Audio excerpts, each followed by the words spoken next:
The blazing Arizona sun cast sharp shadows over the quiet streets of Scottsdale. In our front yard, my husband, Thomas, was tending to his weekend gardening, completely absorbed in the task. Beside him, my niece and nephew, Emma and Lucas, laughed as they splashed each other with water. Dressed in his signature crisp white polo, Thomas carried himself with the same effortless charm that made him well liked in the neighborhood. With a sturdy build and a tan from endless rounds of weekend golf, he was known as a gentleman, always polite, always composed. I stood nearby, scrolling through my phone when a new message popped up. Rachel, another excellent week. The Paradise Valley property was particularly impressive. I couldn't help but smile. After a decade as a real estate agent, I had finally reached the top tier of performance at Berkshire Hathaway Home Services. My reputation among wealthy clients was solid, built on hard work, professionalism, and an eye for detail. With my chestnut brown hair neatly styled and my elegant but understated wardrobe, I had earned the trust of high-end buyers. Financially, we were comfortable. My success in real estate, combined with Thomas's earnings from Sun Construction, meant we had a stable life, not extravagant, but secure. Weekends were our time, shopping at Kierland Commons, brunch at Financial Square, and enjoying a familiar routine. In the back seat of my Lexus RX, Emma and Lucas chatted happily. Emma, at 8 years old, had a nurturing side, always looking out for her little brother. Lucas, at 6, had an easygoing personality that made him instantly likable. Thanks again for today. I looked up from rinsing dishes to see my sister, Jennifer, standing in the doorway. She looked exhausted. Jennifer had always favored bold makeup and flashy clothes, but lately, a shadow of uncertainty had settled over her. Ever since her divorce 2 years ago, our weekly family dinners had become a tradition. My husband and I did what we could to support her, knowing her part-time job as a beautician at Great Clips, with only $2,000 a month in income, barely covered her expenses. "Don't worry about it," I said. "Seeing the kids smile is enough for me." But lately, something else had been bothering me. Thomas had changed. His business trips had always been part of his job, but now they were more frequent. He came home later and later. His weekend golf outings had doubled. He was always glued to his phone. And this morning, when he left for work, his hair was styled just a little too carefully. A new tie. A fresh cologne. I told myself not to overthink it. Trust is the foundation of our marriage. After all, we had built a life together. Our joint savings of $150,000 stood as proof of that trust. Our 3-bedroom home near Paradise Valley, valued at $500,000, was more than just a house. It was our sanctuary, with a garden I tended with the neighborhood gardening club. On weekends, we dined at the Cheesecake Factory, shared meals with couple friends at Houston's, and enjoyed the life we had created. In our entryway, a photo frame held our wedding picture, alongside smiling photos of Emma and Lucas. We had no children of our own, but these two felt like mine. That's why, after Jennifer's divorce, I had made it my priority to support them: weekly dinners, school expenses, anything they needed. I was reviewing listings for luxury properties when my phone rang. Mayo Clinic Hospital. A strange, sinking feeling ran down my spine. "Mrs. Carter, your husband has been in a car accident." The nurse's voice was calm, almost too calm. "His injuries aren't serious, but he needs to be hospitalized for tests." I glanced at the clock. 3 p.m. "I'll be right there." Letting out a deep sigh, I quickly canceled my afternoon property viewings and informed my assistant, Sarah. Then, grabbing my keys, I rushed to my Lexus and started the engine. The Phoenix cityscape blurred past my windows as I drove, but my thoughts were elsewhere. The late nights. The business trips. The secretive texting. This morning's carefully polished appearance. Everything flashed through my mind like a slideshow I didn't want to see. The GPS navigation's voice brought me back to reality. The hospital wasn't far, but the drive felt longer than usual. At the hospital reception, I was directed to room 308. My footsteps echoed down the third-floor hallway as I approached the door. I hesitated. My hand trembled slightly as I reached for the handle. Taking a deep breath, I pushed the door open. Inside, Thomas was lying in bed, surprisingly relaxed. His injuries were minor, just bruises and a mild sprain. But something else stopped me cold. My sister, Jennifer, was there too. She looked pale, far different from her usual confident self. She turned to me, her voice shaking.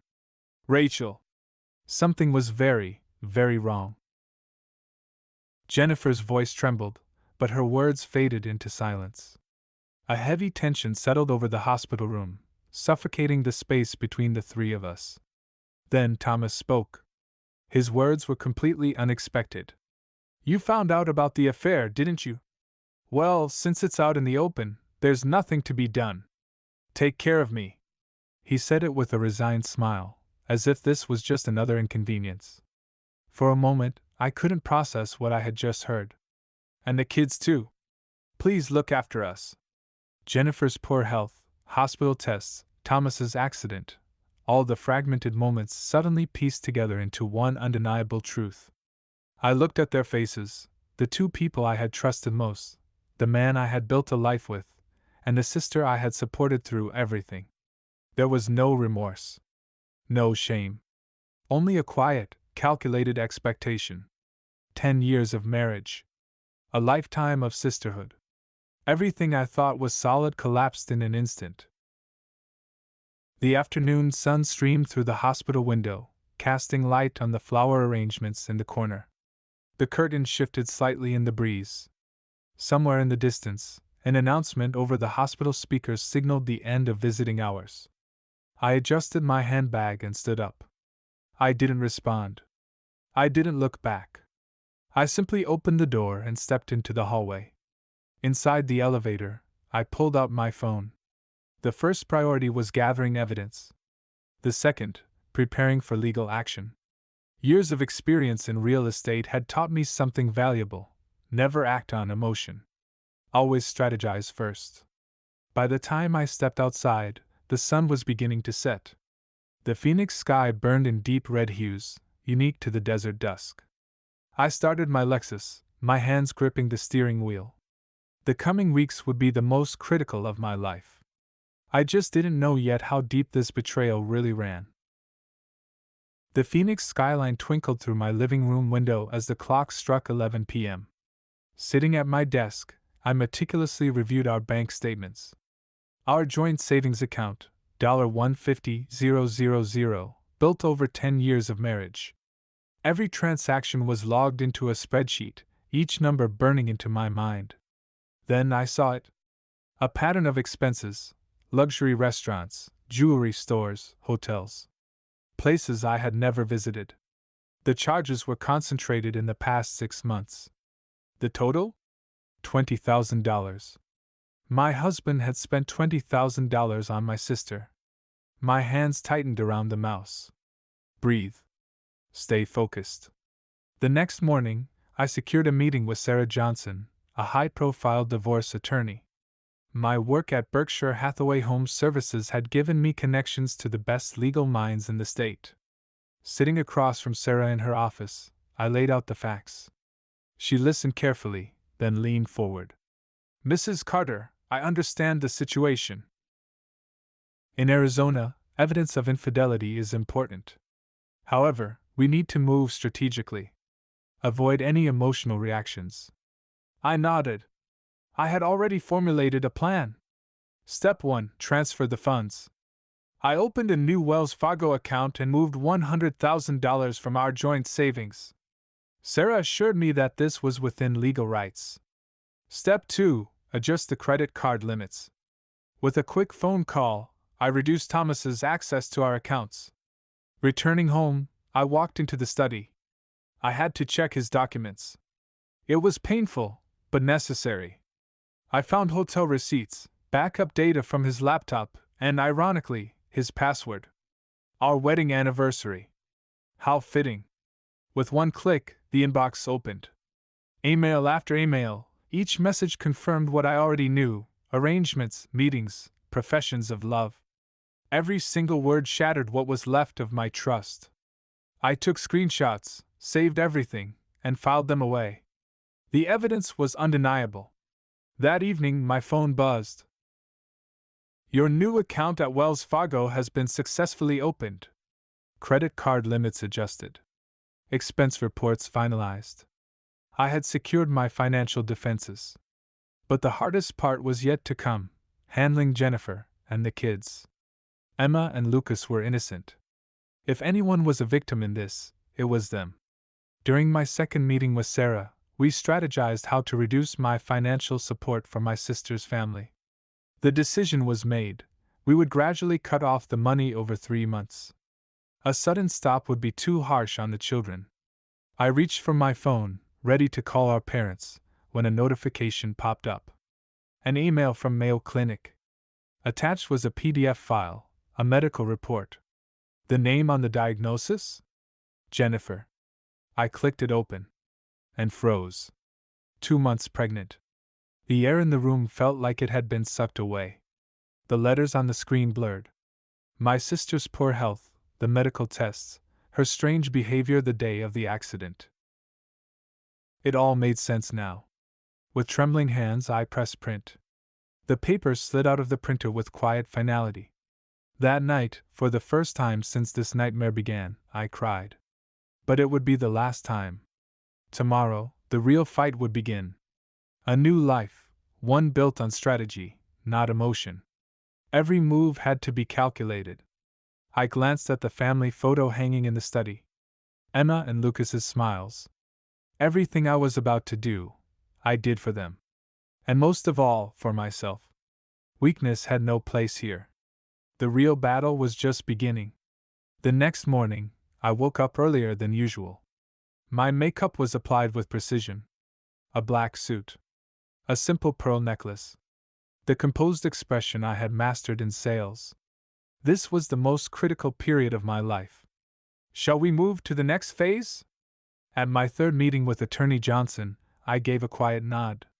Sunlight poured through the office window, illuminating the legal documents spread before us. At that same moment, an envelope arrived at Sun Construction's HR department. There was no sender name, but the contents would shake the company to its core. Inside were hotel receipts spanning 6 months, company credit card statements, and email screenshots, concrete proof of Thomas's misuse of corporate funds. Personal expenses. Luxury hotels. Extravagant dinners. All paid for using company money. That afternoon, Thomas was summoned to HR. He was given a chance to explain himself, but the evidence was overwhelming. His salary was frozen. His position was suspended. A formal investigation was launched. And this was just the beginning. At the same time, in my living room, the next phase was unfolding. Attorney Johnson meticulously finalized the legal paperwork. Property division calculations. Compensation claims. All airtight and legally indisputable. $50,000. Johnson tapped the settlement amount on the contract. This figure includes misappropriated funds and future compensation. But it meant more than just money. That evening, my parents arrived. Dad. Mom. They stepped into the living room, their expressions grim. They already knew. My sister's pregnancy. My husband's betrayal. No words were needed. My mother's voice trembled. How did this happen? My father sat in silence, but the tightness in his posture spoke volumes. Jennifer had been avoiding them, knowing they would be furious. Let's have a family meeting, I suggested. They nodded in agreement. The location, my parents' house. The time, this weekend. All parties would face each other. That weekend, a heavy silence hung over the living room. Thomas. Jennifer. My parents. Each carried their own burdens. Thomas was losing everything: his job, his reputation. Jennifer was forced to face the reality of her pregnancy. My parents were watching their family fall apart. Attorney Johnson spoke first. Let's discuss the property division. She laid out the terms with professional detachment. $50,000 settlement. Sale of the Paradise Valley house. Joint asset division. That amount is. Thomas tried to protest. But Johnson cut him off. If you don't accept, the evidence of corporate fund misappropriation will be further investigated. Thomas froze. The implication was clear. This could become more than just an ethical violation. He had no choice. Next, I pulled out a folder. Inside were photos of Emma and Lucas. A proposal for an educational trust fund. A structured visitation schedule. Psychological counseling arrangements. Think about the children, I said simply. Jennifer wept. A new life lay ahead of her, one as a single mother. But she had no choice now. I will continue supporting their education, I added. She lifted her tear-streaked face. Our relationship was still fractured, but this was a start. The meeting lasted 5 hours. Anger. Grief. Regret. Hope. By the end, agreements were signed. $50,000 settlement. House sale approved. Property division settled. Educational support secured. Monthly visitation rights finalized. The Paradise Valley home would go on the market next week. My new residence was already in the works. It was done. Johnson's voice broke the silence. All procedures are now complete. The evening glow from the Phoenix skyline filtered through the windows. My parents let out deep sighs. Thomas signed the papers in silence. Jennifer kept crying. I watched them. This was the true ending. And the beginning of something new. The next day, I stood in front of Mayo Clinic Hospital. It was Emma and Lucas's checkup day. Aunt Rachel! Their bright, innocent smiles made my heart clench. For them, and for myself, I would stay strong.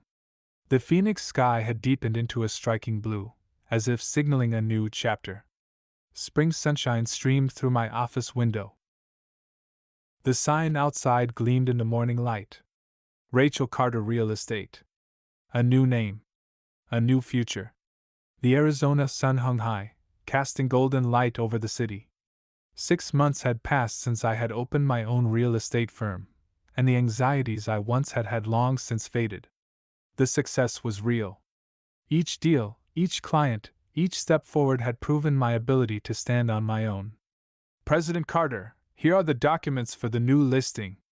My secretary, Jane, walked in, placing a neatly stacked file on my desk. A luxury property in Paradise Valley. The same neighborhood where my old home once stood. I paused, staring at the address for a moment. The past felt distant, almost as if it had happened to another person. Then my phone vibrated. A message from Michael. Rachel, remember our lunch appointment? I smiled, my fingers typing a quick reply. Of course, Houston's, right? Michael was a lawyer, someone I had met through industry dealings. He had lost his wife to illness, raising his young daughter alone. At first, we were simply professional acquaintances, but over time, our conversations had shifted, turning into something warmer, more familiar. It wasn't love, not yet, but it was something new, something that felt safe. And this time, I was careful. That was one thing I had learned over the past year. That afternoon, I arrived at Mayo Clinic Hospital at 3 p.m., just as school ended. It was Emma and Lucas's checkup day, a routine that had become an unshakable part of my life. The moment I stepped into the waiting room, I heard their voices. Aunt Rachel! Emma and Lucas ran toward me, their faces bright and full of energy. Emma, now 9, had grown even more mature, her responsible nature stronger than ever.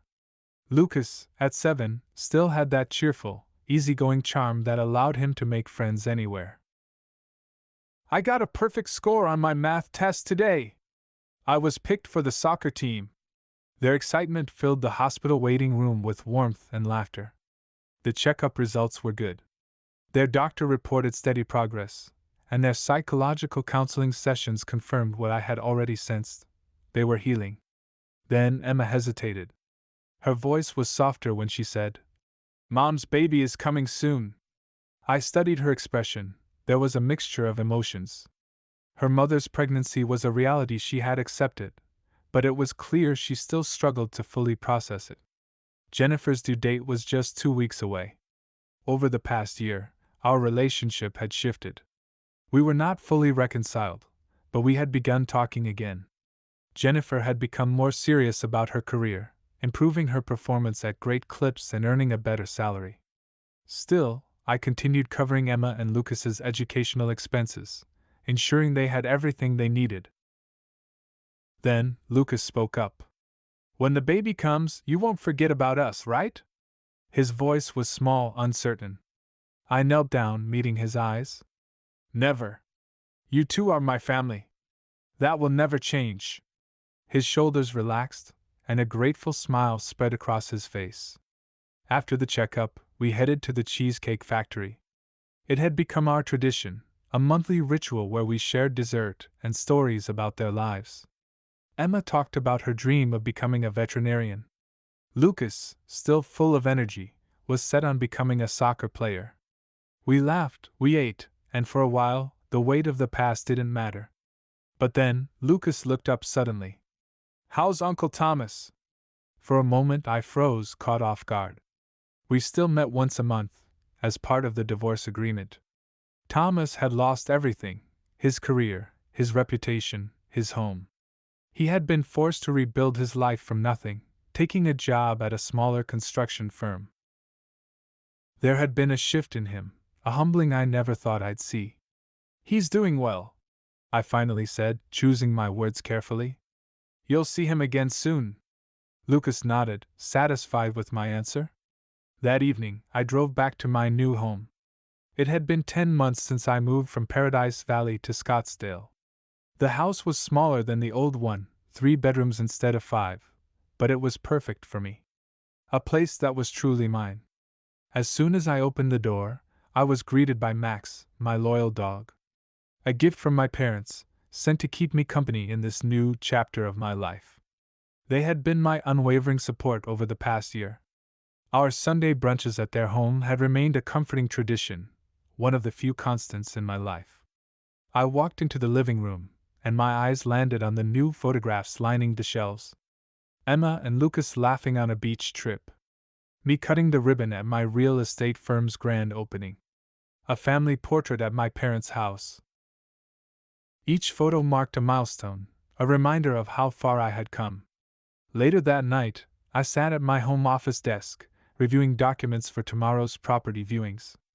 For a brief moment, I let myself reflect. I had lost a 10-year marriage, a husband I once trusted, a sisterly bond that would never be the same. But I had gained confidence as a business owner, true independence. Above all, my own strength. My life was finally my own. Outside my window, Phoenix was bathed in twilight. A message lit up my phone. "Got the dinner reservation for tomorrow.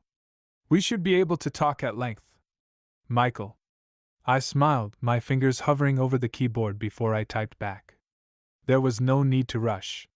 For the first time in my life, I was moving at my own pace. And I would protect the future of these children, the only innocents in this entire story. I whispered it like a vow. This was my promise. Above the Phoenix night skyline, the full moon glowed softly. A new day was just around the corner.